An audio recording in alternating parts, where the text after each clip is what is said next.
Hello అండి. Welcome to Subbu's kitchen. ఈరోజు వీడియోలో గోధుమ పిండి హల్వా ఎలా చేసుకోవాలో చూపించబోతున్నాను.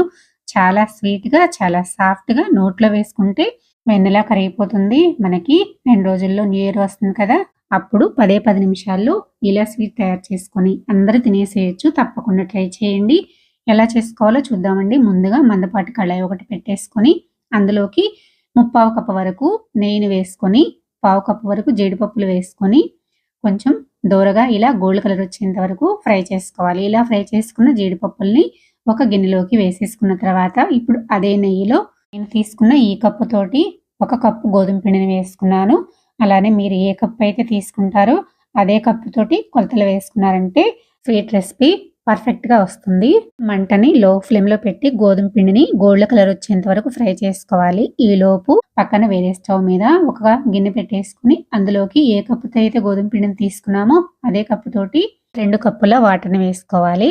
అలానే అదే కప్పుతోటి కప్పు పంచదార వేసుకోవాలి. పంచదారకు బదులు బెల్లాన్ని కూడా వాడుకోవచ్చు. పంచదార వేసుకున్నాం కదా! ఇలా కలుపుతూ పంచదారని కరిగించుకున్న తర్వాత స్టవ్ ఆఫ్ చేసుకొని ఇప్పుడు గోధుమ పిండి ఫ్రై అయిపోయిందో లేదో ఒకసారి చూద్దాము. చూసారు కదా! గోధుమ పిండి అయితే ఫ్రై అయిపోయింది.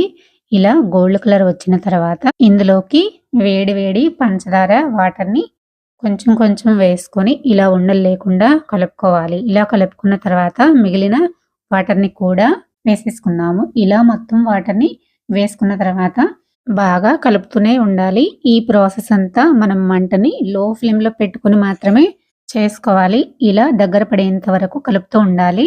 మనకి ఇదంతా 1 మినిట్‌లోనే ఇలా దగ్గర పడిపోతుంది. చూసారు కదా! బాగా దగ్గరగా అయిపోయింది. ఇలా బాండీ నుంచి వేరైపోతుంది చూసారా? ఇప్పుడు ఈ విధంగా ఉన్నప్పుడు ఇందులోకి ఇంకొక 2 స్పూన్ల నెయ్యిని యాడ్ చేసుకున్నామంటే సరిపోతుంది. ఇలా 2 స్పూన్ల నెయ్యిని యాడ్ చేసుకున్న తర్వాత మళ్ళీ ఒకసారి బాగా నెయ్యంతా కలిసిపోయేలాగా ఇలా మిక్స్ చేసుకున్నామంటే సరిపోతుంది. ఇలా మిక్స్ చేసుకున్న తర్వాత ఇప్పుడు ఇందులోకి 2, 3 యాలకుల్ని దంచి పెట్టుకున్న ఇలాచీ పౌడరు, అలానే ఫ్రై చేసి పెట్టేసుకున్నాం కదా! జీడిపప్పును కూడా వేసుకొని మరొకసారి బాగా కలిపేసుకోవాలి. నేనైతే ఈ స్వీట్‌ని ఫస్ట్ టైం ప్రిపేర్ చేసుకుంటున్నానండి. నాకైతే చాలా బాగా వచ్చింది.